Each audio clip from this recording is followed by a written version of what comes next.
পারি না, আমাদের জানটা চলে না। ঘরের মধ্যে ফ্যান লাগাতো দূরের কথা, 5 মিনিটের জন্য বাথরুমে যায়, এই জন্য বাথরুমেও ফ্যান লাগিয়ে দিয়েছে যাতে অসুবিধা না হয়। কথা কি বুঝতে পারলেন?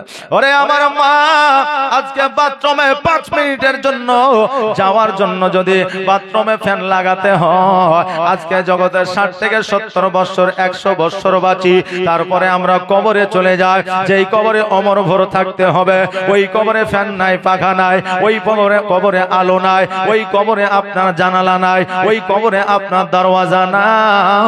আজকে ওই কবরে কেমন করে থাকবে, ওই কবরে কেমন করে তুমি থাকবে, একটুকু চিন্তা করো না।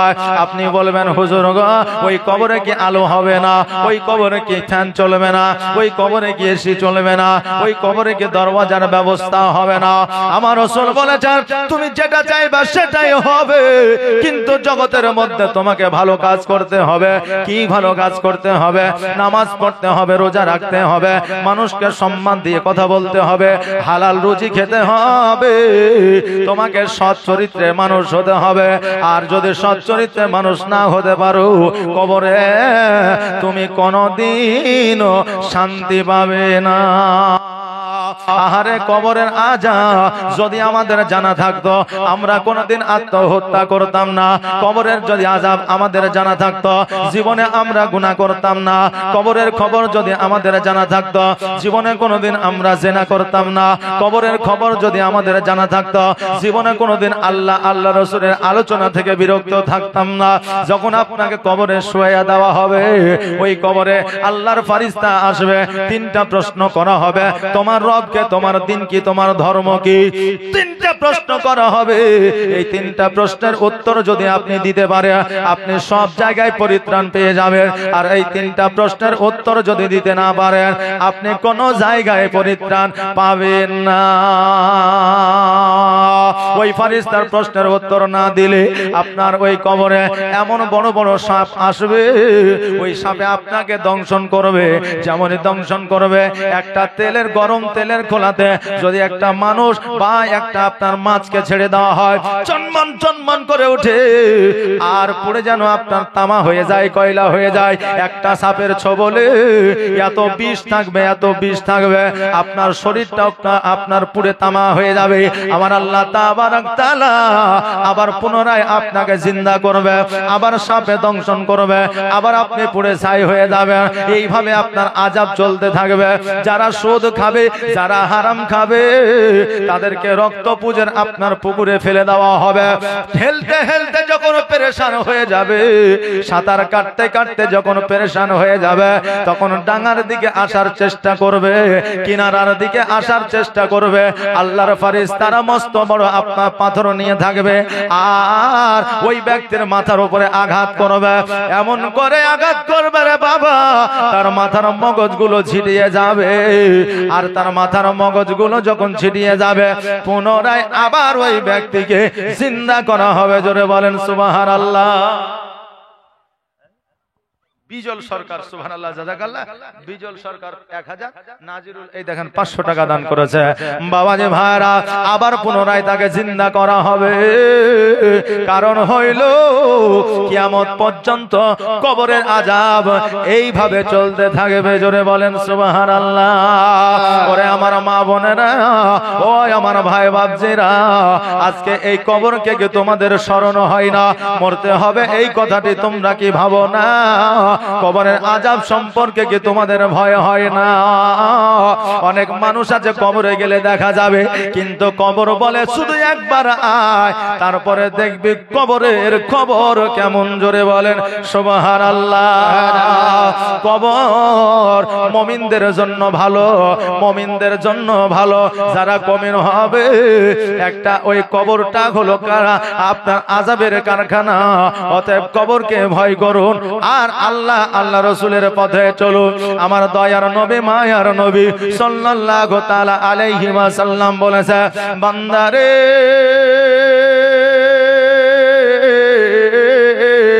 পৃথিবীর মধ্যে জগতের মধ্যে যদি আমার উম্মাত উম্মতি প্রতিদিন প্রতিনিয়ত একবার নয়, দুইবার নয়, চারবার নয়, পাঁচবার নয়, 70 বার করে মরণকে স্মরণ করে আমার আল্লাহ তাবারক তাআলা কাল কিয়ামতের দিনে ওই বান্দাকে শহীদের দরওয়াজা দান করে। প্রতিনিয়ত প্রতিদিন যদি 70 বার করে মরণকে স্মরণ করে আল্লাহ তাকে কিয়ামতের দিন শহীদের দরওয়াজা দান করে। ও বেরাদার, এই মরণকে স্মরণ করলে তার দ্বারা জীবনে সাগিরা কাবিরা গুনাহ হবে না। আমার নবীজি বলে শুধু তাই নয়, আমি নবী আমার প্রতি তার মহব্বতটা বেড়ে যাবে, আর আমার প্রতি তার মহব্বত যখন বেড়ে যাবে আমি নবী আমার জন্য ওই বান্দাকে শাফাআত করা আমার জন্য প্রযোজ্য হয়ে যাবে। কিয়ামতের দিন আমার নবীজি উম্মাত উম্মতকে শাফাআত লাভ করাবে। জগতের মধ্যে কিছু মানুষ আছে মুসলমান, তাদেরকেও বলা হয়, তারা বলবে নবীজি শাফাআত লাভ করাতে পারবে না, তারা বলবে নবী নূরের নয়, তারা বলবে নবী আমাদের মতো সাধারণ মানুষ।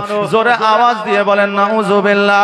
ওই আমার বাবাজি ভাইরা, নবী যদি তোর মতো হইল, নবী যদি আমার মতো হইল, নবীর নাম কবরে, নবীর নাম কোরআনে, নবীর নাম হচ্ছে হাসরে, নবীর নাম হচ্ছে মিজানে, নবীর নাম আসমানে, নবীর নাম জমিনে, নবীর নাম মদিনাতুল মুনাওয়ারায়, নবীর নাম মক্কাতুল মুআররামায়। ও বাবাজি ভাইরা, আমার নবী পাক সাল্লাল্লাহু তাআলা আলাইহি ওয়াসাল্লাম মুখের থুতু দিয়ে দিয়েছেন, জাবিরের বাড়িতে খাবারে বরকত হয়ে গেছে। নবীজি আমার চোখের থুতু দিয়ে দিয়েছেন, কাফেরের চোখের জ্যোতি বেড়ে গেছে। নবী আমার পাথর কাকরকে কথা বলিয়েছে। নবী আমার মা ফাতেমার বাড়িতে জান্নাতের খাবারের ব্যবস্থা করে দিয়েছে।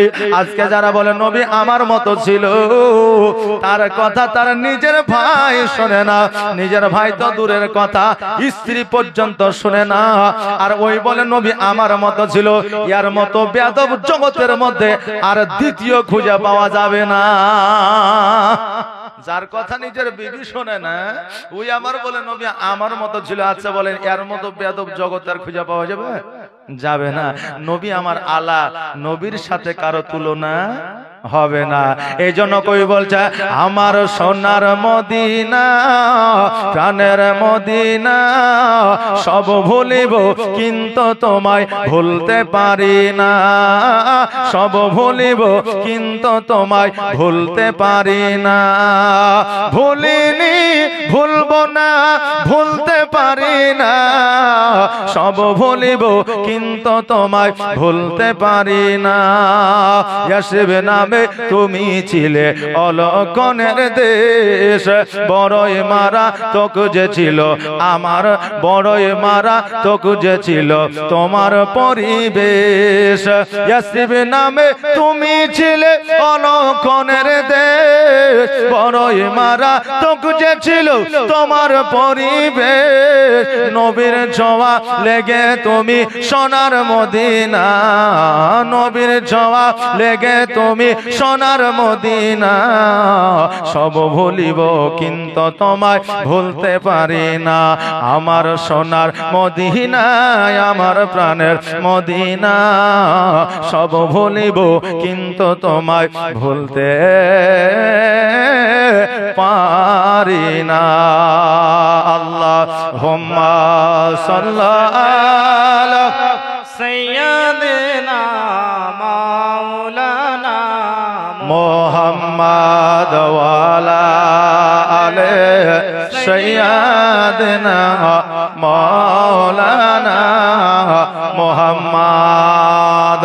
যেই নবীজি আমাদেরকে কিয়ামতের দিনে শাফাআত লাভ করাবে, যারা বলে নবী শাফাআত লাভ করাতে পারবে না, ও বাবারা শুনে নাও, শুনে নাও।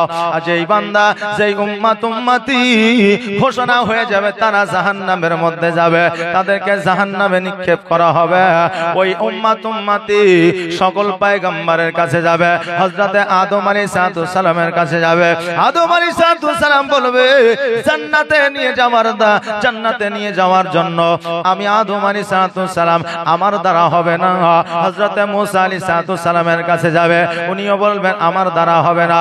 ইব্রাহিম আলাইহিস সালামের কাছে যাবে, উনিও বলবে আমিও পারবো না। হযরতে মুসা হযরতে ইসমাঈল আলাইহিস সালামের কাছে যাবে, উনিও বলবেন আমার দ্বারা সম্ভব না।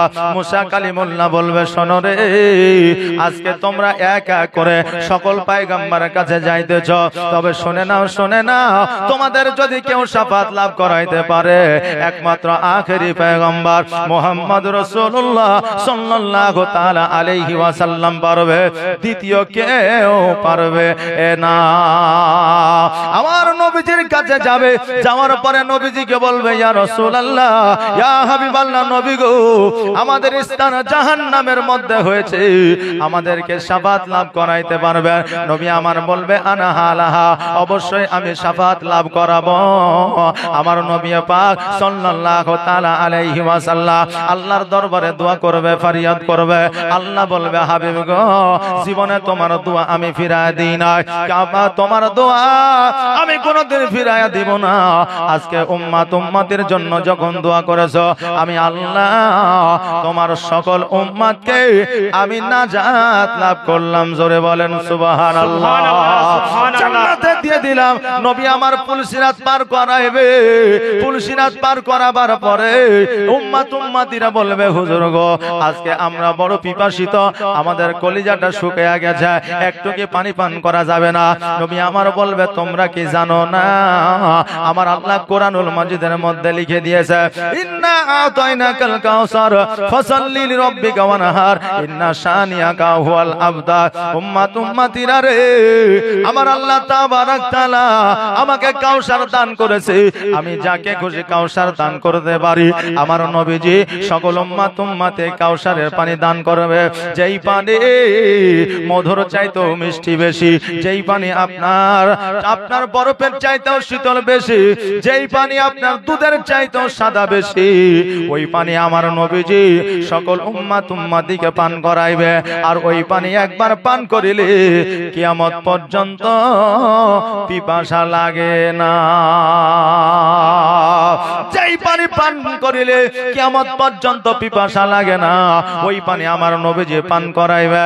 আজকে জগতের মধ্যে যারা বলে নবী আমার মতো ছিল, কালকে কি তারা কাউসারের পানি পান করাইবে? কাউসারের পানি তো দূরের কথা, জমজমের পানিও তারা পান করাইতে পারে না, তারা আবার নবীর সঙ্গে তুলনা করে। জোরে বলেন নাউজুবিল্লাহ। মা বোনেরা, আমার নবীজির মান ও সম্মান কতটা, আমার নবী পাক সাল্লাল্লাহু তাআলা আলাইহি ওয়াসাল্লামের মান ও সম্মান ইজ্জত আমার আল্লাহ বাড়িয়ে দিয়েছে। আর আল্লাহ যার সম্মান ইজ্জত বাড়ায় দেয়, জগতের কোন মানুষ তাকে অসম্মান করতে পারে না। নবীর দায়িত্বখানা আমার আল্লাহ নিয়েছে। জগতের কিছু মানুষ যদি নবীকে বেইজ্জতি করব মনে করে, তাদের দ্বারা কিয়ামত পর্যন্ত সম্ভব হবে না। আজকে জগতে একটা গ্রামে একটা কর্নারে থাকিয়া আজকে নবীর নামে গীবত করে। আবু জেহেল চেষ্টা করেছিল, পারে না। উতবা সাইবা চেষ্টা করেছিল, পারে না। তাদের টাকার অভাব ছিল না, পয়সার অভাব ছিল না, সৈন্যর অভাব ছিল না, লোকের অভাব ছিল না, বন্ধুর অভাব ছিল না, তবু আমার নবীকে দমন করতে পারে না। আজকে তুমি ছোট্ট একটা গলিতে থাকিয়া নবীকে দমন করবে, তোমার দ্বারা সম্ভব হবে না। হবে বাবা? হবে না। আমার নবী পাক সাল্লাল্লাহু তাআলা আলাইহি ওয়াসাল্লাম যখন মা হালিমা রাদিয়াল্লাহু তাআলা আনহার বাড়িতে যখন লালিত পালিত হইতেছিলেন, আমার নবীজি জুমরার সঙ্গে যখন ছাগল চড়াইতে গিয়েছে, যাওয়ার পরে হঠাৎ করে দেখছে যেন দুইজন ব্যক্তি এসেছে, গায়ে তাদের সাদা পোশাক, মাথায় তাদের সাদা পাগড়ি, মুখ ভরা যেন দাড়ি, নুরানিময় চেহারা। আমার নবীজির দুই হাত ধরিয়া দুই যেন পাহাড়ের দিকে নিয়ে যায়। জুমরা বলে আমার নবীকে কোথায় নিয়ে যায়? জুমরা আমার নবীজির পেছনে পেছনে যায়। এবার পাহাড়ের উপরে গিয়া দেখছে যেন আমার নবীজিকে যেন শুয়ে দিয়েছে। শুয়ে দেওয়ার পরে গলা থেকে যেন নাভি পর্যন্ত চিরে দিয়েছে। আর দুই দিককার আপনার চামড়াগুলোকে, মাংসগুলোকে দুই দিকে যেন আপনার শার্ট করে ফেলা দিয়েছে।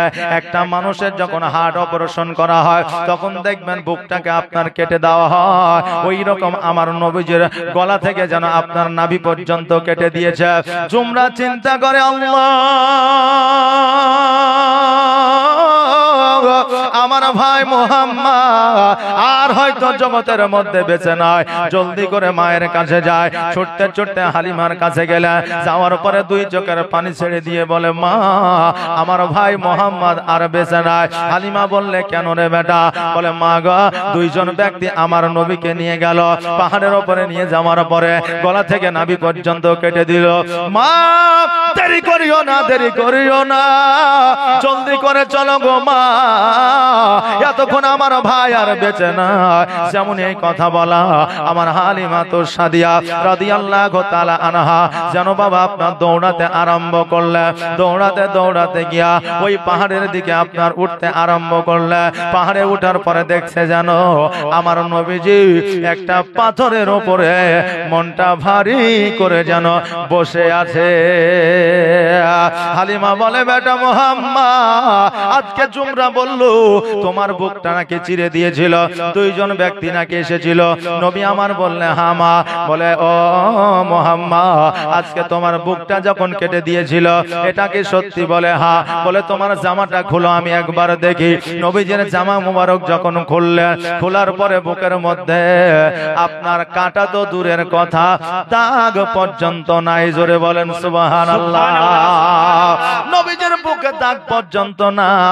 আমার নবীজিকে বললে, ও মুহাম্মদ, তুমি যে বলছো আমার বুকটাকে চিরে দিয়েছে, জুমরা তুমি তো বলছো বুকটাকে চিরে দিয়েছে, জগতের মধ্যে এমন কোন ডাক্তার নাই, জগতের মধ্যে এমন কোন মাস্টার নাই, জগতের মধ্যে এমন কোন হাকিম নাই যে কাটার সঙ্গে সঙ্গে ওই জায়গাটা মিটা দিবে, ভালো করে দিবে। এই রকম মেডিসিন এখনো পর্যন্ত তৈরি হয় না। নবী আমার বলে, মা আমি জানি না, জানি না, আমি নিজের চোখে দেখলাম আমার বুকটাকে কেটে দেওয়া হলো, জ্বালা নাই, যন্ত্রণা নাই, ব্যথা নাই, বেদনা না, আমার মনের মধ্য থেকে কি যেন একটা বাহির করলো, তারা পরিষ্কার করে আমার বুকের মধ্যে আবার সেটিং করে দিয়ে চলে গেল। অর্থাৎ রাবিরা বর্ণনা করেছে ওই সময় আমার নবীজি আপনার কালখানাকে আল্লাহর ফেরেশতারা পরিষ্কার করে দিয়ে গিয়েছিল। জোরে বলেন সুবহানাল্লাহ। হালিমা বলছে, মুহাম্মদ, আজকে মক্কা থেকে তোমাকে নিয়ে এসে লালন পালন করে দিয়েছি রে বেটা, আজকে তোমার এই অবস্থা আমি শুনলাম, পরে যদি কোনো দুর্ঘটনা ঘটে যায় আমি মা আমিনাকে জবাব দিতে পারবো না, আমি আব্দুল মুত্তালিবকে জবাব দিতে পারবো না। মুহাম্মদ আর দেরি নয়, দেরি নয়, চলো চলো তোমাকে তোমার মায়ের বাড়িতে রেখে আসি, আগামী কালকে চলে যাব। মা হালিমা যখন এই কথা বললে আমার নবীজি খুশি হয়ে গেলে। আজকে এমন কোন সন্তান আছে গো বাবা, মায়ের কথা বললে খুশি কে না হয়? স্ত্রীকে যদি বলেন তোমার মায়ের বাড়ি থেকে বেরিয়ে আসে, ওই স্ত্রী খুশি হয়ে যায়। মায়ের বাড়ির কথা শুনলে জগতের সবাই খুশি হয়ে যায়। আহারে আজকে পেরেশানির মধ্যে পড়িয়া কত আপনার যুবকেরা মা বাপের মহব্বত ছাড়িয়া কলকাতায় পড়ে আছে, চেন্নাইয়ে পড়ে আছে, আজকে কত জায়গা কাজ কর্মরত আছে। এই যে আপনাদের ঈদ চলে গেল, অনেকেই বাপের মুখ দেখে নাই, অনেকেই সন্তানকে দেখে না, সন্তানের চোখে সুরমা লাগিয়ে দিতে পারে না। মায়ের কাছে সন্তান আপনার মায়ের কদম তলে চুম্বন দিতে পারে না। কর্মক্ষেত্রে তারা বিদেশে আছে, যখন কর্ম শেষ করে বাড়ির দিকে আসে, এদের মতো খুশি জগতে আর কেউ হয় না। জোরে বলেন সুবহানাল্লাহ। মায়ের কথা শুনলে সন্তান খুশি হয়ে যায়। নবী আমার বললে, মা গো কাল কখন যাবা, কোন সময় যাবা? আমার হালিমা বললে, মুহাম্মদ আগামী কালকে সকাল বেলায় শুভে সাদেকের সময় রওনা হয়ে যাব। অনেক দূরে রাস্তা, যেহেতু অতএব মরুভূমি রাস্তা, সূর্যের তাপ যেন বেশি না হয়ে যায়, এই অবস্থায় আমি বার হব। সকাল হয়েছে গো। আমার মা হালিমা আমার নবীজিকে গোসল বানায়া দিলে, গোসল বানায় দেওয়ার পরে চোখে সুরমা লাগায়া দিলে, আমার নবীজিকে পোশাক পরিধান করায়া দিলে, আমার নবীজির হাতের হাতের আঙুলখানা ধরে নিয়া মক্কার দিকে যেন রওনা দিয়ে দিলেন। মরুভূমির বালিতে চলতে আরম্ভ করলো। এবার যখন মধ্যপথে আগিয়ে গিয়েছে, সারা রাস্তা ফাঁকা, আপনার সারা রাস্তা খালি, শুধুই মরুভূমি আর মরুভূমি। সূর্যের টেম্পারটা যেন বেড়ে গেছে। হালিমা বলতেছে, মোহাম্মদ, ও মোহাম্মদ শোনো, আজকে আমরা বাবলা গাছের নিচে আরাম করে নিব। এখানে কোনো বাড়ি নাই, ঘর নাই, তবে একটা বাড়ি দেখা যায়। ওই বাড়িতে তালা মারা, ওই বাড়িতে দরওয়াজা বন্ধ। অতএব আমরা গাছের নিচে আরাম করে নিব। মোহাম্মদ বললে, মা গো, তুমি যেটা চাও সেটাই করো, আমার কোনো অসুবিধা নাই। আগে হেঁটে হেঁটে ভ্রমণ করতে হতো। টুকটুকি ছিল না, মোটর বাইক ছিল না, আপনার কার ছিল না। আপনার আজকে থেকে 10 বছর আগে লক্ষ্য করলে এত যানবাহন আমাদের দেশে ছিল না। ছিল জি? ছিল না। অনেকে কুটুম বাড়ি হেঁটে যেত, নাইলে সাইকেলে যেত। ও বাবা যে ভাইরা, তখনকার আমলে হেঁটে হেঁটে যাইতে হতো, নইলে উটের পিঠে যাইতে হতো। তবে উট সবাই ব্যবহার করতে পারতো না, কারণ সবার কাছে তো সেই মূল্য টাকা পয়সা থাকতো না। হালিমা বলতেছে, বেটারে পেরেশান হয়ে গেছে, এলে গেছে, আসো এই জায়গায় একটু আরাম করে নি। আমার হালিমা বাবলা গাছে যেন হিলান দিয়া চোখটাকে একটু বন্ধ করেছে, অমনি যেন ঘুম চলে এসেছে। আমার নবীজি চিন্তা করেছে, আল্লাহ গো, সামনে তো একটা ঘর দেখা যায়, ঘরে তো তালা মারা আছে। ওগো আল্লাহ, এই ঘরের মধ্যে কি আছে আমি নবীজি দেখতে চাই। যারা 4 বছরের সন্তান হয়, 5 বছরের সন্তান হয়, তাদের জানার একটা আগ্রহ থাকে, থাকে না? জানার একটা আগ্রহ থাকে। আপনার বাড়িতে দেখলেন যদি বাচ্চা থাকে, তবু আপনি বুঝতে পারবেন আমার নবীজির আপনার জানার চাহিদা ছিল আলাদা, আর এখন বর্তমানে বাচ্চাদের চাহিদা হলো আলাদা। আগের বাচ্চাদের খেলাধুলা ছিল আলাদা, এখন বর্তমানে বাচ্চাদের খেলাধুলা হলো আলাদা। এখন আপনার খাওয়ার জন্য বাচ্চা কাঁদে না, এখন বাচ্চা টাকার জন্য কাঁদে না, এখন বাচ্চা শুধু মোবাইলে কার্টুন দেখার জন্য কাঁদে। আর কিছুদিন আগে তো বুঝলেন এমন একটা জিনিস ভাইরাল হয়েছে যে বাচ্চা বাচ্চা ছেলেরা পর্যন্ত টেঙ্গা টেঙ্গা করে বেড়েছে। নাকি রে? টেঙ্গা না টেঙ্গে? টেঙ্গে টেঙ্গে করে বেড়েছে। আমার বুঝলেন একটা মেয়ে আছে, বেশি বয়স না, 4 বছর হবে হয়তো। ওই বুঝলেন মোবাইলে কার্টুন ফাটুন দেখেছে, ও আবার টেঙ্গে টেঙ্গে করে বেড়েছে। তো বাচ্চা ছেলে শুনতে ভালো লাগছে। পরে আমার মিসেস বলছে যে এটা বুঝতে পারছেন না আপনি, মোবাইলে শুনেছে যে বলছে। আমি বললাম, মোবাইল আবার এরকম জিনিস আছে নাকি? সবাই যখন এই টেঙ্গে টেঙ্গে করে বেড়াচ্ছে, তখন আমি বুঝতে পারলাম যে টেঙ্গে টেঙ্গের একটা মানে আছে। এবার মোবাইলে যখন সার্চ করে দেখছি যে আফ্রিকান একটা ফুটবলের মতো মাথা লিয়া, চোখ দুটাকে বাহির করে দেয়া, আপনার মুখটাকে কেঁচা সাপের মতো করে দিয়া টেঙ্গে টেঙ্গে করে চলে। আচ্ছা ব্যাপার। ওই আবার কোরআনের হাফেজ, সূরা ফাতিহা পড়ছে, সূরা ইখলাস পড়ছে, সূরা নাস পড়ছে। আর আমাদের ছেলেরা শুনতে আমাদের ওই দেখালিয়া ব্যস্ত আছে। বুড়া মানুষ পর্যন্ত আপনার মোবাইলে গান শুনে আর মিউজিক দেখে, আর বুঝলেন টিভি দেখে, কত রকম গল্প গুজব করে, কিন্তু এই ইবাদতের দিকে লক্ষ্য নাই। 60 বছর পার হয়ে গেছে, এখন বুঝলেন 60-70 বছর পার হয়ে গেল, ছেলেদের কাছে বলছে মোবাইল দে। নিজে তো মানে কিনতে পারছে না, ছেলেদের বলছে একটা মোবাইল দিস। মোবাইল বললেন ছেলে দিয়েছে, তবু আবার লুঙ্গির তলে জাঙ্ঘার পকেটে ভরে রাখছে, যদি পড়ে যায় হারিয়ে যায়। এক বুড়িয়া বুঝলেন ওই তল পকেটে আপনার মোবাইল ভরে নিয়েছে আর লুঙ্গি পিঁধে আছে বুঝলেন, আর ট্রেনে কিন্তু চলে এসেছে। ট্রেনে চলে এসে আর মোবাইলের রিংটোন বুঝলেন এক একজনেতে এক এক রকম ভাবে সেটিং থাকে নাকি? হ্যাঁ, কারো গজাল, কারো নাচ, কারো মিউজিক, কারো গান, হ্যাঁ, কারো আবার কত রকম থাকে। কারো মেসেজ এলো, ওই ওই করছে, আরে এটা আবার কি হলো রে? তুই সেটা মেসেজ এলো হুজুর, মানে কালকে জাল চালিয়েছিলাম মালদা এক ছাত্রকে, তো মোবাইলে ওই ওই করছে, এরকম করছে কেন? তুই যে মেসেজ এলো, বুঝতে পারলেন না? তো এক একজনের এক এক রকম রিংটোন। ও বুঝলেন এই লুঙ্গির তলে হাফ প্যান্টের পকেটে মোবাইল ভরে রেখেছে, আর চট করে ফোন আসে, তো ফোনে বাজছে যে ফোনে বাজছে যে বলছে যে আমি কবে জওয়ান হব, যে জব হাম জাবা হোঙ্গে, এরকম একটা গান আছে বুঝলেন। হ্যাঁ, তো বলছে যে আমি কবে জওয়ান হব। ফোন এসছে, আর যেমনই ফোনের রিংটোন শুরু হয়েছে তেমনি বুঝলেন আপনার গান চালু হয়ে গেছে, বুঝতে পারলেন না? গান চালু হয়ে গেছে যে জব হাম জাবা হোঙ্গে। তো লোকে বলছে তুই আর জওয়ান কবে হবি? তো জওয়ান থেকে তো বুড়া হলি। দেখি বলে হ্যাঁ, তা আমাদের বুড়া মানুষ এখন মোবাইল দেখছে, তো মোবাইলে এমন সেটিং আছে যে ওকে দেখে মনে হবে না যে ও বুড়া মানুষ। কথা বুঝলেন? অতএব সঠিক পথে আসুন, সত্য পথে আসুন, নিজের জীবনকে পরিবর্তন করুন। পরিবর্তন করাটাই হলো আমাদের জীবনটা পরিবর্তন করতে পারলে আমরা সাকসেস। মাস্টার ডাক্তার হলেই আমরা সাকসেস নই। আল্লাহ যেন সে তৌফিক দান করে, সকলে বলেন আমিন। মহিদুল ইসলাম এই দেখেন 500 টাকা দান করেছে, আল্লাহ যেন দানকে কবুল করে, সকলে বলেন আমিন সুম্মা আমিন। বাবাজি ভাইরা, তখনকার বাচ্চাদের খেলাধুলা ছিল আলাদা, এখনকার বাচ্চাদের খেলাধুলা হলো আলাদা। তখনকার বাচ্চাদের চাহিদা ছিল আলাদা, এখনকার বাচ্চাদের চাহিদা হলো আলাদা। আমার দয়ার নবী, মায়ার নবী সাল্লাল্লাহু তাআলা আলাইহি ওয়াসাল্লাম গুটি গুটি পায়ে ওই দরওয়াজার সম্মুখে গেল। যাওয়ার পরে দরওয়াজাটা যেমনই ছেড়েছে অমনি যেন বাবা ওই ঘরের মধ্যে মূর্তি পূজা ছিল, সমস্ত মূর্তি পূজা আমার নবীজির কদম তলে পড়েছে। জোরে বলেন সুবহানাল্লাহ। পূজারী পুরোহিত পার হয়ে আসিয়া ওই আমার দয়ার নবীকে বলতেছে, বাচ্চারে আজকে এই মূর্তি পূজাগুলো কেন ভাঙলে? নবী আমার বলছে, শোনো গো, আমি মাত্র 5.5 বছরের বাচ্চা, এত বড় মূর্তি আমি কেমন করে ভাঙতে পারবো?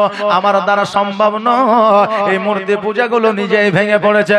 কারণ মাটি জানে, আসমান জানে, জমিন জানে, গাছপালা জানে, নদী নালা জানে, সবাই জানে ইনি হলেন আখিরি পয়গম্বর মুহাম্মদুর রাসূলুল্লাহ সাল্লাল্লাহু তাআলা আলাইহি ওয়াসাল্লাম। ওই মূর্তি পূজাও জানে এটাই হলো আমাদের নবী।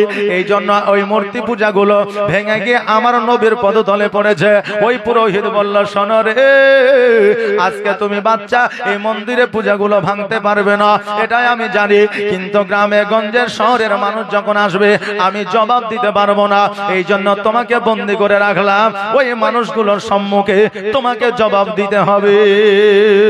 এইদিকে হালিমা রাদিয়াল্লাহু তাআলা আনহা গুটি গুটি পায়ে আপনার মা হালিমা আমার দয়ার নবীকে যেন খোঁজাখুঁজি করেছে, কারণ নবীকে দেখা যায় না। ওই ঘরের মধ্যে গেলেন, যাওয়ার পরে ওই পুরোহিতকে জিজ্ঞাসা করে, ও ভাই শোনো শোনো, একটা নুরানিময় চেহারা 5.5 বছরের সন্তান, ওই সন্তানটিকে খুঁজে পাওয়া যায় না, তুমি কি তাকে দেখেছো?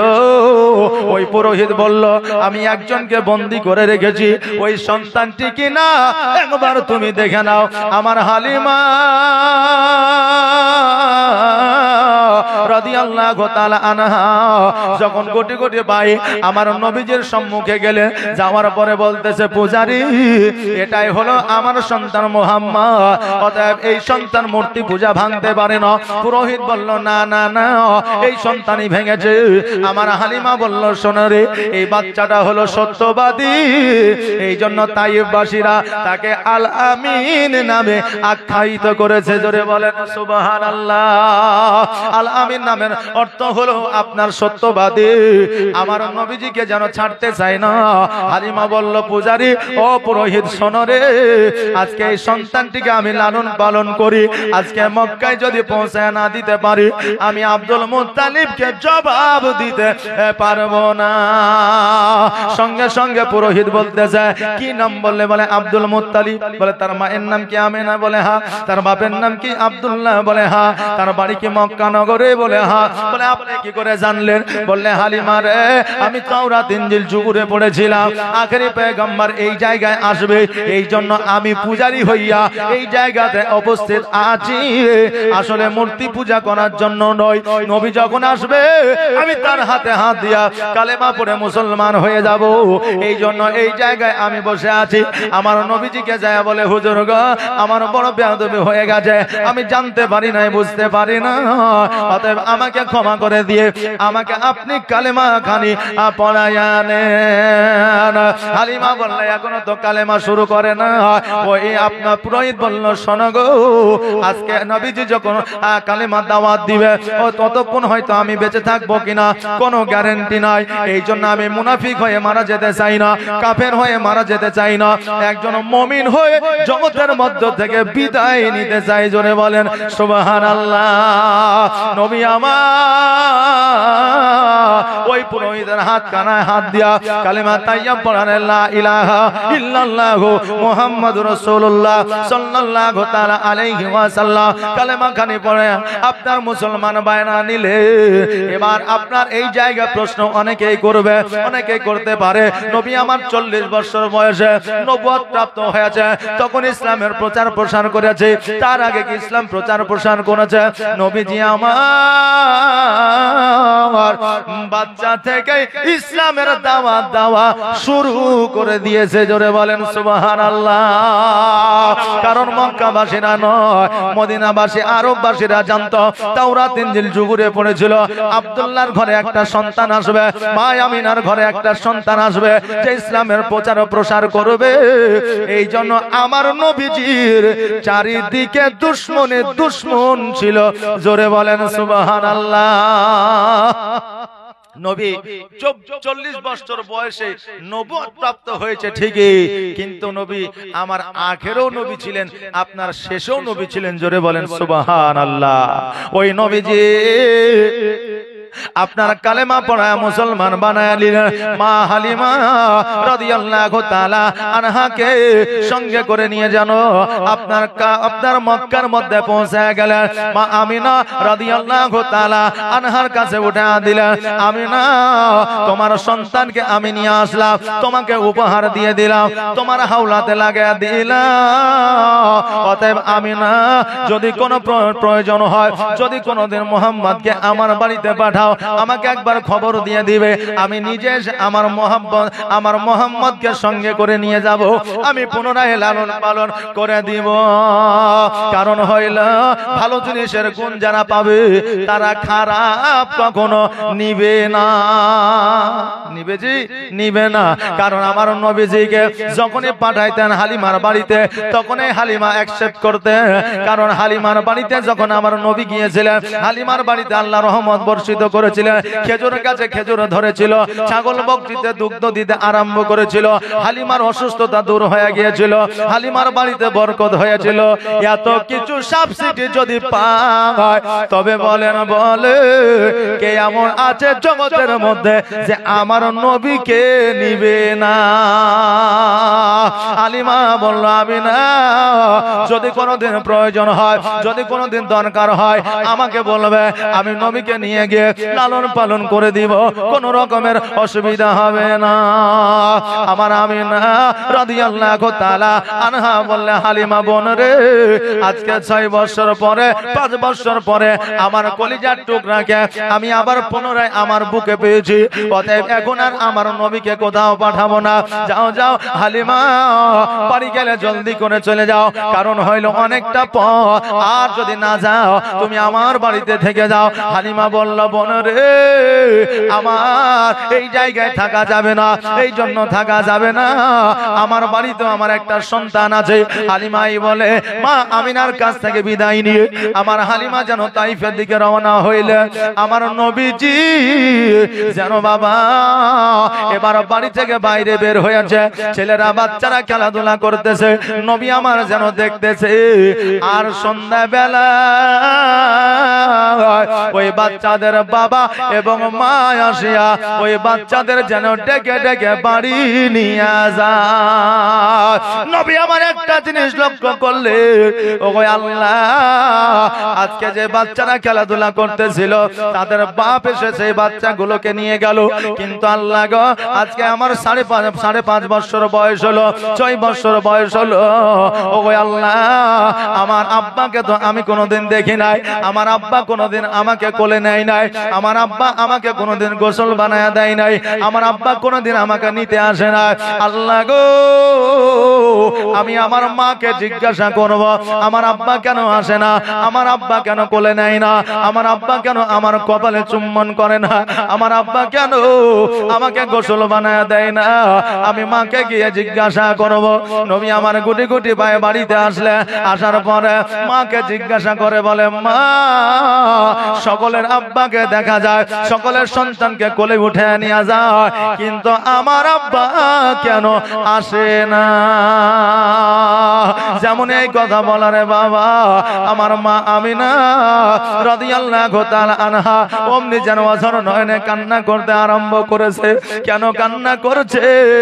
কারণ জগতের মধ্যে যেই মায়ের স্বামী না, একমাত্র সেই মাই জানে স্বামীর কতটা ব্যথা, স্বামীর কতটা বেদনা, স্বামীর কত জ্বালা, স্বামীর কত আপনার যন্ত্রণা।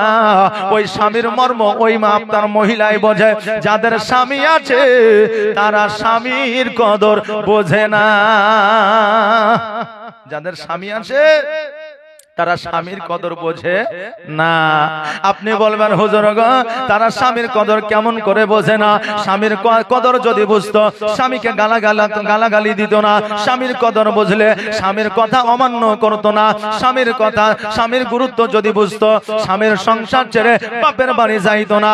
আরে মা, জগতের মধ্যে একমাত্র বিনা স্বার্থে যদি তোমাকে ভালোবাসে, তোমার স্বামী বাসে, যদি তোমার অসুবিধা হয়, স্বামীকে তালাক দিয়া ডিভোর্স দিয়া 2 বছর বাপের বাড়িতে থেকে দেখা, বোন দেখতে পারবে না, ভাই দেখতে পারবে না, মা দেখতে পারবে না, বাপ দেখতে পারবে না। সর্বসময় বলবে এমন একটা কন্যা জন্ম দিয়েছে যার স্বামীর বাড়িতে ভাত জোটে না। এই জন্য অনেক বিবি আছে যে স্বামীর জ্বালা যন্ত্রণা সহ্য করেও বাপের বাড়ি যায় না, যে স্বামীর দুচড় খাওয়া ভালো, মায়ের খাওয়া ভালো, কিন্তু বাপ মায়ের ভাইয়ের কথা শোনা ভালো নয়। বাবাজি ভাইরা, এই জন্য আমার মায়েদের বলবো, মা গো, স্বামী যতক্ষণ পর্যন্ত আছে স্বামীর খিদমত করো, স্বামীকে ভালোবাসো, স্বামীর সঙ্গে হেসে খুশি হয়ে কথা বলো। কারণ স্বামী হলো আপনার শেষ সম্পদ। কারণ হইল স্বামীর সেবায় আপনার জান্নাত মিলবে। স্বামীর সেবা যদি না হয় জান্নাত মিলবে না। 3টা কারণে নারীরা বেশি জাহান্নামী হবে। আমার রাসূল পাক সাল্লাল্লাহু তাআলা আলাইহি ওয়াসাল্লাম বলেছেন 3টা কারণে নারীরা বেশি বেশি জাহান্নামে যাবে। 1 নম্বর কারণ হইল যারা স্বামীর কথা মানে না। 2 নম্বর কারণ হলো যারা স্বামীকে গালাগালি দেয়। 3 নম্বর কারণ হইল যারা স্বামীর কথা অবাধ্য করে চলে, যারা স্বামীর উপরে কথা বলে, তো মুখে মুখে তর্ক করে। এই সমস্ত নারীরা জান্নাতে যাবে না। এই জন্য জান্নাতে যাবে না যে আল্লাহর হুরেরা ওই নারীদেরকে লানত দিতে থাকবে। জোরে বলেন সুবহানাল্লাহ। ও বাবাজি ভাইরা আমার, আমি না 2 চোখের পানি ছেড়ে দিয়া আল্লাহকে বলে, আল্লাহ গো, আজকে আমার সন্তান জিজ্ঞাসা করেছে আমার আব্বা কোথায় আছে। আল্লাহ গো, আমার সন্তানকে যখন বলবো তোমার আব্বা জগতের মধ্যে নাই, আমার সন্তান দুঃখ পাবে, ব্যথা পাবে। আমার সন্তানের ব্যথা বেদনা আমি না সহ্য করতে পারবো না। আমি না 2 জনের পানি ছেড়ে দিয়ে কান্দে। নবী আমার মা আমিনার চোখের পানিগুলো মুছে দিয়ে বলে, মা গো, আজকে শুধুমাত্র জিজ্ঞাসা করেছে আমার আব্বা কোথায়। আব্বা কেন আমাকে কোলে নেয় না? আব্বা কেন আমার কপালে চুম্বন করে না? আব্বা কেন গোসল বানায়া দেয় না? আব্বা কেন আমাকে কোলে নেয় না? আমি এই কথাটা শুধু জিজ্ঞাসা করেছি। মা, আজকে তোমার 2 চোখে কেন পানি? আমি না বলে, বেটা রে, আমার চোখে এই জন্য পানি কারণ তোমার আব্বা জীবনে তোমাকে কোলে নিবে না, তোমার আব্বা জীবনে তোমার গোসল বানায়া দিবে না, জীবনে কোনোদিন তোমার চোখে সুরমা লাগায়া দিবে না, জীবনে কোনোদিন তোমার আব্বা তোমাকে ঘাড়ে নিবে না, কাঁধে নিবে না। আমার নবীজি বলে, মা গো, আমার আব্বা কি আমাকে ভালোবাসে না? আমি না 2 চোখের পানি ছেড়ে দিয়ে বলে, বেটা রে, তোমার আব্বা তোমাকে ভালোবাসে, কিন্তু তোমার আব্বা জগতে না, তোমাকে কেমন করে কোলে নিবে? তোমার আব্বা এই জগৎ ছেড়ে পরে জগৎ গমন করেছে, মাকামে আব্বা আরাম করতেছে। ও মুহাম্মদ, তোমার আব্বা আর কোনদিন মক্কায় আসবে না। তোমার আব্বা আর কোনদিন মক্কায় আসবে না। আমিনা বললেন, ও বেটা শোনো রে, আজকে তোমার আব্বা যেই দিন এই জগৎ ছেড়ে বড় জগৎ গমন করেছে, সেই দিন তুমি 6 মাসের সন্তান আমার গর্ভে ছিলে। 6 মাস বয়সে তোমার আব্বা এই জগৎ ছেড়ে পরের জগতে গমন করেছে। নবী সাল্লাল্লাহু তাআলা আলাইহি ওয়াসাল্লাম আল্লাহকে বলে, আল্লাহ গো, এটা শুধুমাত্র জগতের মধ্যে ইতিহাসের পাতায় তুলে দেওয়ার জন্য বলেছি, কিন্তু আমার নবীজির আব্বা 6 মাস আগে, আমার নবীজির আব্বা 6 মাস, নবীজির 6 মাস বয়সে ইন্তেকাল করেছে। নবী আমার কি জানে না এটা কখনো কি হতে পারে? কারণ হলো আমার আল্লাহ হলেন আলিমুল গায়ব আর আমার নবী হলে ইলমুল গায়ব। এই জন্য আমার আল্লাহ আমার নবীকে জানায়া দেয়, আর আমার নবীজি সব কিছু জানে। আর শিশু নবী কেন্দে কেন্দে মায়ের কাছে কয়, বলো বলো আম্মা জান আমার আব্বা জান কোথায়? জোরে বলেন সুবহানাল্লাহ। একটা আওয়াজ দিয়ে বলেন না ইয়া রাসূলুল্লাহ, ইয়া রাসূলুল্লাহ। একটা আওয়াজ দিয়ে বলেন ইয়া রাসূলুল্লাহ, সুবহানাল্লাহ। আপনারা কি চালাকি করছেন নাকি? জি, বাংলাদেশ যদি এতক্ষণ হয়তো আর যদি বলা হয়তো বলেন সুবহানাল্লাহ, পুরো মাজমা কেঁপে যেত বলতো সুবহানাল্লাহ। আর আমাদের ইন্ডিয়ার ওয়েস্ট বেঙ্গল ভারতবর্ষের মুসলমানদেরকে যদি বলে সুবহানাল্লাহ, তো ঘুরিয়ে বলে হ্যাঁ, মানে বুঝতে পারেন না, কথা বুঝলেন না? আচ্ছা, আমরা এখানে এতজন মানুষ আছি, যাতে আপনার এই আওয়াজটা আরশে আজিম পর্যন্ত পৌঁছে যায়, একবার চিল্লিয়ে বলেন তো সুবহানাল্লাহ, সুবহানাল্লাহ, নারে তাকবীর, নারে সালাত, মাসলাকে আলা হযরত, জোরে বলে জিন্দাবাদ। বাপজি ভাইরা, আমার বেলাল যখন আজান দিতেন তো ওই আজান আরশে আজিমে পৌঁছে যেত, আর আরশে আজিমে না পৌঁছালে আপনার সকাল হতো না। এই বেলালের মতো মুয়াজ্জিন জীবনে কিয়ামত পর্যন্ত আর দ্বিতীয় হবে না, আর এই রকম আজান জগতে আর কেউ দিতে পারবেও না, কারো তারা ক্ষমতাও হবে না। তো ওই বেলালের মতো আমাদের সুবহানাল্লাহ, মাশাআল্লাহ, আল্লাহু আকবার, জাযাকাল্লাহ, এগুলা যেন আরশে আজিমে পৌঁছে যায়। আর এই সুবহানাল্লাহকে যদি আল্লাহ কবুল করে নেয়, তাহলে বুঝলেন আমাদের কাল কিয়ামতের দিনে পরিত্রাণ হয়ে যাবে। জোরে বলেন সুবহানাল্লাহ, সুবহানাল্লাহ। এই সুবহানাল্লাহ বলে আবার ওই সুবহানাল্লাহ, আবার সুবহান বলে নাম থাকে, তো আবার সুবহানকেও সুবহানাল্লাহ বলে আবার জ্বালায় না, নাহলে গুনাহ হয়ে যাবে। কথা বুঝলেন না? একজন মৌলভী সাহেব কথায় কথায় বলছে, আজ ইসলাম কোথায়? কথা কি বুঝতে পারছেন? কিছু বক্তা আছেন এক একটা কথা বারবার বলে, তো বলছে আজ ইসলাম কোথায়? আবার কিছুক্ষণ বক্তব্য দেওয়ার পরে বলছে আজ ইসলাম কোথায়? একজনের নাম ছিল ইসলাম ও বদনা, হাতে করে নিয়ে এসে যায়, কি বলছেন বলেন তো? বারবার বলছেন ইসলাম কোথায়? তোমার বদনা হাতে কেন? তো বলছে আমি বদনায় পানি নিয়ে মাঠে গেছিলাম বাথরুম করতে, আর ওখান থেকে শুনতে পাচ্ছি যে আপনি বলছেন ইসলাম কোথায়, ইসলাম কোথায়। আমি বাথরুম না সারে আপনার কাছে এসে হাজির হয়েছি। আসলে ও কি ওই ইসলামকে ডেকেছে? ডাকেনি। আজ ইসলাম কোথায়, দ্বীনের কথা বলা হয়েছে। বাপজি ভাইরা, এইরকম আবার বুঝে নিলেন না, বুঝে নিলে আবার অসুবিধা আছে। কথা বুঝতে পারলেন? আমাদের অসুবিধা আছে বাপজি ভাইরা। তাই কবি কি বলছেন? আর শিশু নবী কেন্দে কেন্দে মায়ের কাছে কয়, বলো বলো আম্মা জান আমার আব্বা জান কোথায়? বলো বলো আম্মা জান আমার আব্বা জান কোথায়? আর সন্ধ্যা বেলা, এই দেখেন একটা বাচ্চা 100 টাকা দিয়েছে, আল্লাহ যেন দানকে কবুল করে, সকলে বলেন আমিন। আর সন্ধ্যা বেলায় খেলার শেষে সব ছেলেদের পিতা এসে আমার খেলার সাথী ভাইদের সঙ্গে নিয়ে যায়, বলো বলো আম্মা জান আমার আব্বা জান কোথায়? আর ধাত্রী বাড়িতে যখন ছিলাম পিতা কেনা দেখতে পেলাম আর বাড়িতে আসিয়া আমি দেখি না তাহার বলো বলো আম্মা জান আমার আব্বা জান কোথায় আমার নবীজি অঝর নয়নে কাঁদিয়া কাঁদিয়া বলে মা গো আমার আব্বা যখন মাকামে আব্বা শুয়ে আছে ওগো মা আমি নবীজি আমি আব্বা জানের কবরটা জিয়ারত করতে চাই আমি আব্বা জানের কবরটা দর্শন করতে চাই আমি না বললাম মুহাম্মদ আজকে নয় রে বাবা যেই দিন থেকে বিবাহ হয়েছে সেই দিন থেকে টাকা এখনই দিয়ে দিস ওয়াজ কখন করব জি মায়েরা তো পরে টাকাই দিবে না বলে মৌলভী ওয়াজই করেনি সুবহানাল্লাহ দেখেন আরেকজন 200 টাকা দিয়েছে ওয়াজের মধ্যে দান চলে আসলে ওয়াজের যে এনার্জি সেটা হারিয়ে যায় কথা বুঝতে পারলেন না হ্যাঁ তো টাকার দরকার আছে দান দিতে হবে হ্যাঁ যারা এখন দিবেন ওখানে দিয়ে যাবেন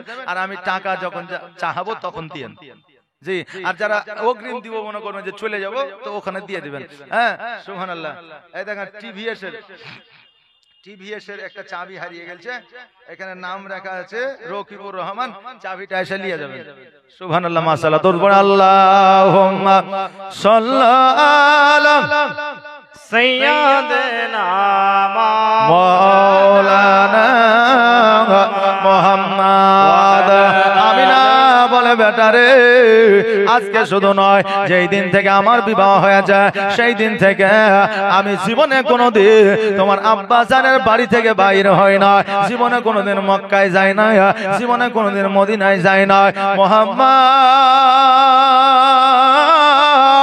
আজকে তোমার আব্বা জানের কবরটা জিয়ারত করতে হইলে আজকে তোমার দাদার কাছে অর্ডার নিতে হবে আজকে তোমার দাদার কাছে অনুমতি নিতে হবে আমার নবীজি বললে মা গো সেই দায়িত্বখানা আমাকে দিয়ে দাও নবী আমার গুটি গুটি পায়ে আমার আব্দুল মুত্তালিবকে বলে দাদা গো আমি শুনেছি আমার আব্বা জগতের মধ্যে নাই ওগো দাদা আজকে তুমি আমাকে অনুমতি দাও আমার মাকে অনুমতি দাও আমি একবার মাকামে আব্বায় যাইয়া আমি আমার আব্বা জানের কবরটা জিয়ারত করতে চাই আমার আব্দুল মুত্তালিব বলল পোতারে আজকে তোমার মা কি বলেছে মা অর্ডার নিতে বলেছে আব্দুল মুত্তালিব বলেছে শোনো গো আজকে তোমার মা বিবাহ করার পরে কোনো জায়গায় যাই নয় আজকে যখন যাওয়ার জন্য রেডি হয়েছে আমি বাধা দিব না আমি বাধা দিব না যাও যাও যাও মক্কা মদিনা থেকে ঘুরে আসো আর মদিনায় তোমার নানার বাড়ি তোমার নানার বাড়িতে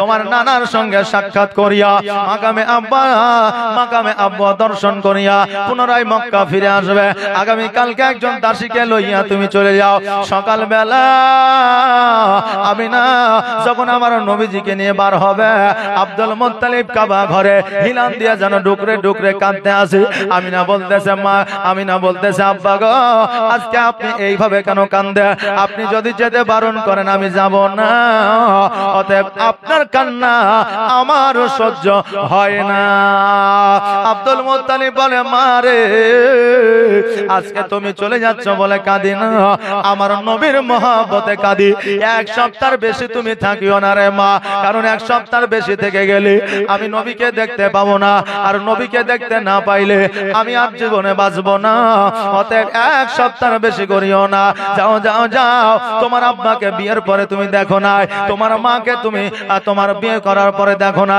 তোমার আব্বা তোমার মায়ের সঙ্গে সাক্ষাৎ করিয়া মদিনাতুল মুনাওয়ারা দিয়া মাকামে আব্বা দর্শন করিয়া তারপরে মক্কায় ফিরবে আমি না বললে ঠিক আছে গো এবার দাসীকে লইয়া উটের পৃষ্ঠে চেপে গেলে লাগাম কানা ধরে টান দিলে উট যেন চলতে আরম্ভ করে আমি না চিন্তা করে আল্লাহ গো কতদিন মদিনা দেখি নাই আজকে মদিনা দেখব আমার কলিজাটা জুড়াবো মদিনায় এমন একটা জায়গা রে বাবা যেই মদিনা দেখলে অন্তরের কালি পরিষ্কার হয় যেই মদিনা দেখলে জীবনের গুনাহ কাদা মাফ হয়ে যায় যেই মদিনা দেখলে ঈমান তাজা হয়ে যায় ওই মদিনা একবার গিয়ে জান ভরে না যতবার যাইবো আর তত বেশি যাইতে মন চাই জোরে বলেন সুবহানাল্লাহ হাজিরা একবার নয় যত যতবার গিয়েছে তারপরেও হাজিরা বলে আমাকে যদি আল্লাহ সুযোগ দেয় আরো একবার মদিনায় যাব। বলে কি বলে না? এখান থেকে বোঝা যায় মদিনা দেখলে কলিজাটা শীতল হয়ে যায়। আমরাও যেন মদিনায় যেতে পারি, আল্লাহ যেন তৌফিক ইনায়েত করে। সকলে বলেন আমিন। আর আমারে মদিনায় নিবানি দয়ার নবীজি, আমারে মদিনায় নিবানি। জোরে বলেন আমিন। আর এটা আওয়াজ দিয়ে বলেন আমিন। আর এটা আওয়াজ দিয়ে বলেন না আমিন। আর আমারে মদিনায় নিবানি দয়ার নবীজি, আমারে মদিনায় নিবানি। নবী গো আমারে মদিনায় নিবানি। নবীজি আমার পাগল বানায়া আছো মদিনায় লুকায়া, আমার পাগল বানায়া আছো মদিনায় লুকায়া। অন্তরেতে মদিনার পুরানি নবী, অন্তরেতে মদিনার পুরানি দয়ার নবীজি, আমারে মদিনায় নিবানি। তুমি আমারে মদিনায় নিবানি দয়ার নবীজি, আমারে মদিনায় নিবানি। নবী আমারে মদিনায়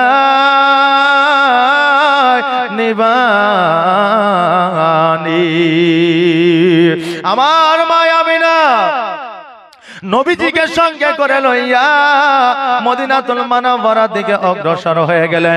এবার যখন মদিনায় প্রবেশ করলেন, মদিনায় প্রবেশ করার পরে এবার যখন আব্দুল ওয়াহাব জোহরীর বাড়ির খোঁজ করে, বাড়ি নাই, ঘর নাই, ওই জায়গায় যেন কোনো বসবাস নাই।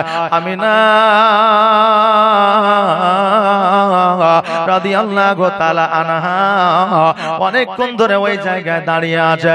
পাড়া প্রতিবেশী গ্রামবাসী সবাই যেন ওই পথ দিয়ে যায়। এবার যখন দেখলো অনেকক্ষণ ধরে দাঁড়ায় আছে, এবার কিছু মানুষ জিজ্ঞাসা করলো, ওই আল্লাহর বান্দে তুমি অনেকক্ষণ ধরে এই জায়গায় দাঁড়ায় আছো, কার জন্য দাঁড়ায় আছো? কাকে খুঁজতেছো? কার খোঁজ তুমি করতেছো? আমিনা বললে শোনো গো, এই জায়গা আব্দুল ওয়াহাব জোহরীর বাড়ি ছিল, এই জায়গাতে একটা ঘর ছিল, কিন্তু ঘর নাই, বাড়ি নাই। আব্দুল ওয়াহাব জোহরী কোথায় বাড়ি করেছে, কোথায় ঘর করেছে? ওই মদিনার মানুষেরা বলল শোনো রে, আজকে ওই আব্দুল ওয়াহাব জোহরীর কেউ খোঁজ নেয় না। একটা মাত্র কন্যা ছিল, বিবাহ করে মক্কায় গিয়েছে, আর কোনোদিন আসে না। আর ওই আব্দুল ওয়াহাব জোহরী আর জগতের মধ্যে বেঁচে নাই। মায়া আমিনা বলল তার স্ত্রী, বলে তার স্ত্রীও জগতের মধ্যে না, তারা দুজনেই পরজগৎ গমন করেছে। আমিনা দুই চোখের পানি ছেড়ে দিয়ে কান্দে। ওই মদিনা ওয়ালারা বলতেছে, ওই মদিনাবাসীরা বলতেছে, ও মহিলা তুমি কেন কান্দো রে বোন, তুমি কেন কান্দো রে মা? আমিনা দুই চোখের পানি ছেড়ে দিয়ে বলে শোনো গো, আজকে যে আব্দুল ওয়াহাব জোহরীর খোঁজ আমি করি, আব্দুল ওয়াহাব জোহরীর বিবির যে খোঁজ আমি করি, আজকে তার সন্তান একটা ছিল কন্যা, আজকে ওই কন্যার সন্তানটাই হলাম আমি, আমার নামই হলো আমিনা। সবাই যখন বুঝলো এটাই আব্দুল ওয়াহাব জোহরীর কন্যা, সবাই আসার পরে কাকতি মিনতি করলো, ও আমিনা তুমি এতদিন পর্যন্ত কেন আসো না? তোমার আব্বার সঙ্গে তোমার সাক্ষাৎ হলো না, তোমার মায়ের সঙ্গে তোমার সাক্ষাৎ হলো না। আমিনা বললে শোনো গো, আমার স্বামীর অর্ডার ছাড়া আমি এই জায়গা আসতে পারি না, অতএব আজকে দেখা হলো না তো কি হয়েছে, কিয়ামতের দিন আমার মায়ের সঙ্গে আমার বাপের সঙ্গে সাক্ষাৎ করে নিব। আমিনা বললে ঠিক আছে, এবার আমি বাড়ির দিকে যাই, যেহেতু আমার কেউই নাই। মদিনার মানুষেরা বলল আমিনা এখন যদি তুমি বাড়ি যাও রাত্রি হয়ে যাবে, অতএব রাস্তাঘাটে পথে কত রকমের জীবজন্তু আছে, তোমাদের আক্রমণ করবে, অতএব আমিনা আজকে তুমি আমাদের বাড়িতে থেকে যাও। আমিনা বললে কোনো কি অসুবিধা হবে না? মদিনার মানুষেরা বলল বলল না না না, কোনো অসুবিধা হবে না। এই জন্য অসুবিধা হবে না, কারণ আব্দুল ওয়াহাব জোহরীর যেহেতু তুমি কন্যা, আমাদেরও কন্যা। জোরে বলেন সুবহানাল্লাহ। আপনার এই গ্রামে একটা কন্যার মা বাবা যদি না থাকে, ওই কন্যাটা যদি আপনার গ্রামে আসে, আপনারা ওই কন্যাটার মেহমানগিরি করবেন না, না তাড়িয়ে দিবেন? কি করবেন? যে মেহমানদারি করবেন। ওই রকম মদিনার মানুষেরা বলল, আমিনা আজকে আমাদের বাড়িতে তুমি থাকবা। এবার আমিনার যেন আপনার পালি হয়ে গেল, একদিন এই বাড়িতে থাকবে, একদিন ওই বাড়িতে থাকবে, তারপরে দিন ওই বাড়িতে থাকবে। যেমন মাওলানার পালি হয়, পালি হয় না? আজকে মোড়লের বাড়িতে, কালকে মুসল্লির বাড়িতে, কালকে মসজিদের বাড়িতে, তারপরে অমুক বাড়িতে, তারপরে সমক বাড়িতে। এই পালিতে কিয়া অনেক মুরব্বী মানুষ হাসে যে মৌলবীর একদিন করে একটা বাড়িতে পালি থাকে, খাবার ভালো ভালো আসবে, খাবার আসবে না। ও ভাই তুমি চিন্তা করিও না, বর্তমানে যে যুগ তাতে তোমার পালিও আসছে নাকি, তোমার পালিও আসছে। কারণ এখন 6টা সন্তান, 4টা সন্তানের মধ্যে একটা সন্তান বাপ মাকে দেখতে পারে না, একটা সন্তান 1 মাস করে ভাগে লাগে। কথা বুঝলেন? 1 মাস করে ভাগেলে, আর ওই আপনার বাপ মা 1 মাসের বেশি যদি একটা সংসারে থাকে, তো ওই বাড়ির বউ আর ওই বাড়ির আপনার সন্তান চিন্তা করে যে এই বুড়ি যাবে কখন। মাস পুজিলেই বলে যান আপনার আর একটা ছেলের বাড়ি যান, যে শুরু হয়ে গেছে। এই পালিও আপনারও হবে, যে যুগ যে জামানা চলছে। তবে মৌলবীকে নিয়ে ঠাট্টা বিদ্রুপ করিয়েন না। আমিনার এই রকম পালি শুরু হইলো, পরস্পর একটা বাড়ি, 2টা বাড়ি, 3টা বাড়ি, 5টা বাড়ি যখন আপনার হইল, 5 দিন কেটে গেল। দাসী বলতেছে, আমিনা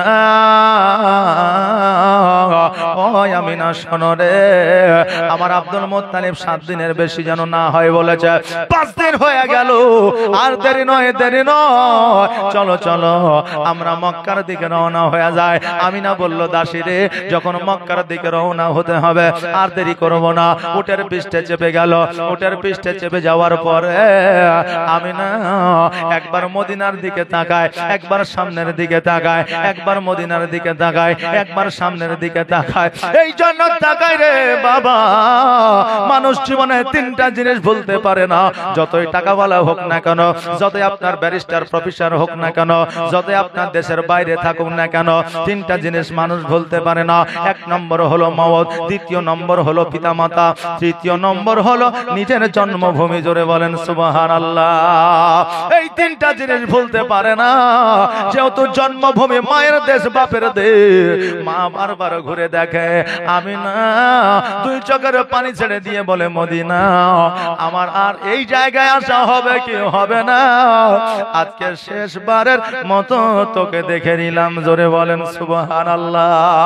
এখনই আমার মা বোনেরা যখন স্বামীর বাড়ি থেকে বাপের বাড়িতে আসে, বাপের বাড়িতে আসার পরে যখন 7 দিন 10 দিন থাকে, তারপরে স্বামীর সঙ্গে যখন ওই বাড়ি থেকে যখন শ্বশুর বাড়িতে যায়, মা চলো চলো চোখ নিয়ে, চোখ ভরা পানি নিয়ে দরওয়াজার সম্মুখে, গেটের সম্মুখে দাঁড়িয়ে থাকে।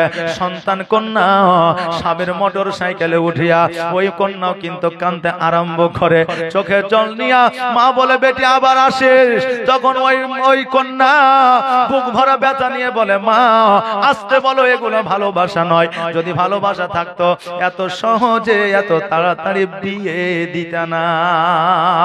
এটা বাবাজি ওই মায়েদের অন্তরের কথা নয়, এটা হলো আবেগ, এটা হলো আপনার দুঃখ, এটা হলো ব্যথা বেদনা। ও বাবাজি ভাইরা, ওই মায়ের বাড়ি যদি আপনার বিবি যেতে চায়, আপনি বাধা দেবেন না, মায়ের বাড়ি তাদেরকে পাঠাইবেন। কারণ মায়ের বাড়ি গেলে মা বোনেরা খুশি হয়। জোরে বলেন সুবহানাল্লাহ। আমার মা আমিনা মদিনাতুল মুনাওয়ারা দেখলে কিছু দূর যাওয়ার পরে দেখছে যেন সামনে একটা রাস্তা, পেছনে একটা রাস্তা, ডানে একটা রাস্তা, বামে একটা রাস্তা। আমিনা বলছে, মুহাম্মদ বলো বলো আজকে কোন রাস্তা হয়ে যাব?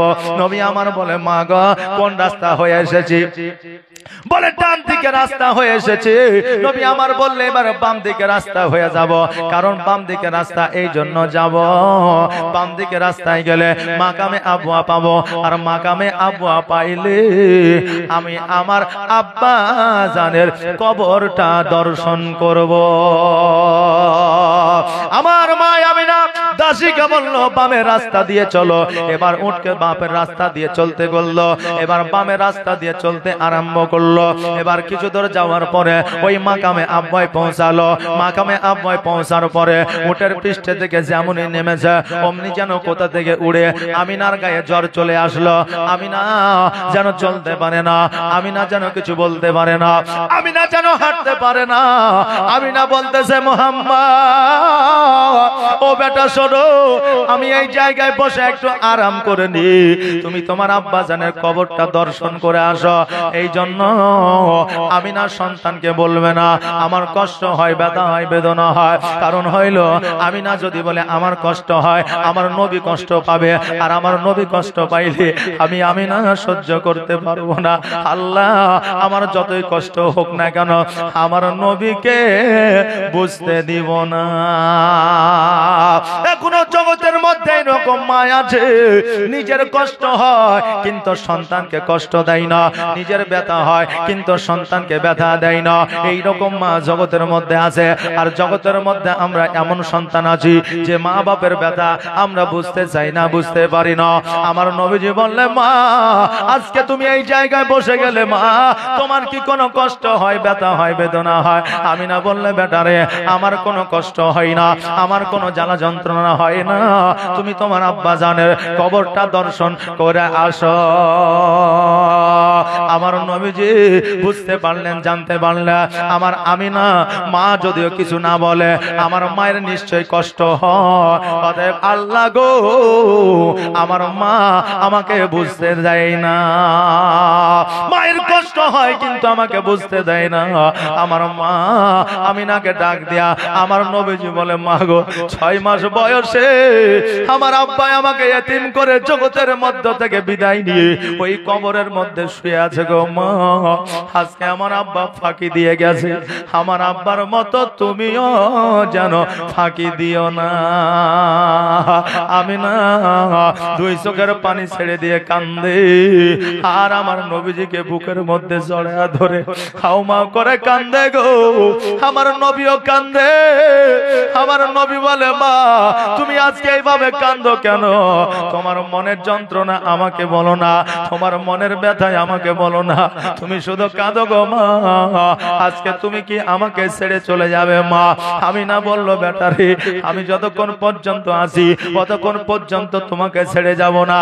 যাও যাও আজকে তুমি তোমার আব্বা জানের কবরটা দর্শন করে নাও। নবী আমার বলে মাগো আজকে আমার আব্বা জানের কবর দর্শন না হয় পরে করব। ও মা তোমার শরীরটা হয়তো খারাপ, চরম মক্কার দিকে যায়।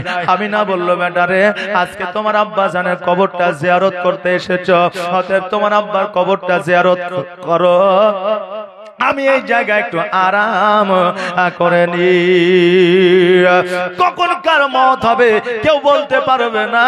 জুয়ান আছে বুড়া যায়, বুড়া আছে জুয়ান যায়, এটাই হলো আমার আল্লাহর খেলা। তাই বলছে প্রেমের খেলা খেলছো দয়াল রে দয়াল, তোর খেলা চমৎকার, আর না পাকে মানুষ বানায়া আমি লাই সবা যার রে। প্রেমের খেলা খেলছো দয়াল রে, তুমি কাউকে দিলা 10টা সন্তান জায়গা জমিনা, আবার কাউকে দিলা কোটি টাকা একটাও সন্তান নাই। আহা মরার পরে কাঁধে করে কবরে নামাবে কে তার রে। প্রেমের খেলা খেলছো দয়াল রে দয়াল, তোর খেলা চমৎকার, আর না পাকে মানুষ বানায়া আমি লাই সবা যার রে। প্রেমের খেলা খেলছো দয়াল রে, তুমি কারো কলি যায় আগুন দিলা, মা বাবা কেড়ে নিয়া আবার কারো করিলা চির দুঃখী সন্তান লাশ বানায়া, আবার কাউকে তুমি কান্দাও দয়াল মনের মানুষ কেড়ে নিয়া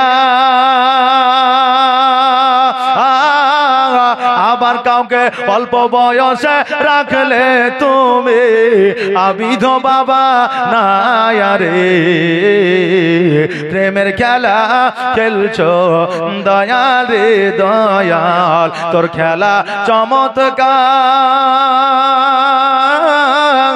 আর না পাকে মানুষ বানায়া আমি লাইসবা যার রে প্রেমের খেলা খেলছো দয়াল রে ও বাবা যে ভাইরা আমার নবী পাক সাল্লাল্লাহু তাআলা আলাইহি ওয়াসাল্লাম মায়ের কথা শুনে আব্বা জানের কবরটা জিয়ারত করার জন্য গেলেন আর আমিনা যেন ওই জায়গায় আরাম করতে আসে নবীজি একবার আমিনার দিকে তাকায় একবার বাপের দিকে বাপের কবরের দিকে তাকায় আজকে জগতের মধ্যে আমাদের মতো কিছু মানুষ আছে যারা বলে কবর জিয়ারত করা যাবে না আছে না নাই বলে কি বলে না বলে যারা বলে কবর জিয়ারত করা যাবে না আরে নবীর ইতিহাস থেকে দেখে না আমার নবী যিনি যাই আব্বা জানের কবর জিয়ারত করেছে আমি নবীর উম্মত হইয়া কেন জিয়ারত করতে পারি না নবী তো কবর জিয়ারত করেছে আমি কেন পারবো না